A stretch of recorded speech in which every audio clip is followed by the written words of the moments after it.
BJP, UPPL আৰু AGP, Ganashakti সকলোৱে লগ হৈ আমি ৰাইজৰ ওচৰত গৈছোঁ আৰু মই নিশ্চিত যে আমি সকলোৱে এই 5টা সমষ্টিতে আমি খুব সুন্দৰভাৱে বিজয় লাভ কৰিব।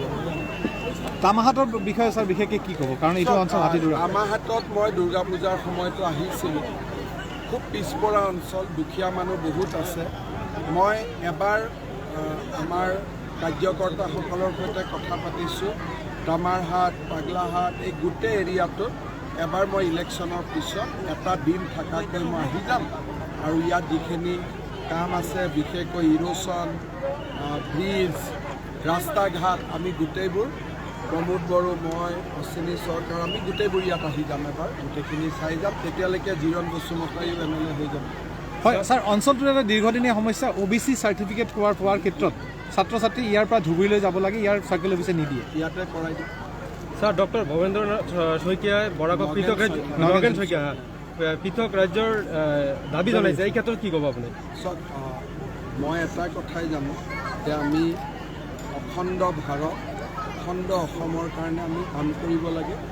কিন্তু বৰাকে হওক, ব্ৰহ্মপুত্ৰ উপত্যকাই হওক, আমি কোনেও এনেকুৱা কাম কৰিব নালাগে যাৰ পৰা কাৰোবাৰ মনত আঘাত হয়। আৰু মানুহৰ মনত কষ্ট দিলে, মানুহৰ মনত আঘাত দিলে দূৰত্ব বাঢ়ি যায়। সেইকাৰণে মই এটা কথা ক'ম যে বৰাক উপত্যকাত যদি কিবা কাৰণত 2খন অসমীয়া পোষ্টাৰ গ'ল, সেইটোক আমি বেয়া পাব নালাগে।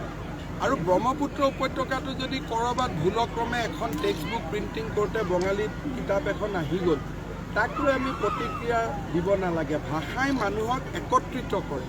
ভাষাই যদি মানুহক দূৰত ঠেলি দিয়ে, তেতিয়াহ'লে ভাষাৰ মূল্যটো ক'ত থাকিব? ভাষাই সমন্বয় সাধন কৰে, ভাষাই সম্প্ৰীতি সৃষ্টি কৰে। সেইকাৰণে আমাৰ যিবিলাক কাম হৈছে বা যিবিলাক কাম কিছুমানে কৰিব খুজিছে, তেওঁলোকে দেখিছে যে বিজেপি চৰকাৰখনে সকলোকে লৈ এখন বৰ অসম নিৰ্মাণৰ কামত আগবাঢ়ি আছে। এইবিলাক বাধা দিবৰ কাৰণে 2-এটা কাম হ'ব, কিন্তু সেই কামবিলাকৰ সৈতে আমি মোকাবিলা কৰিম।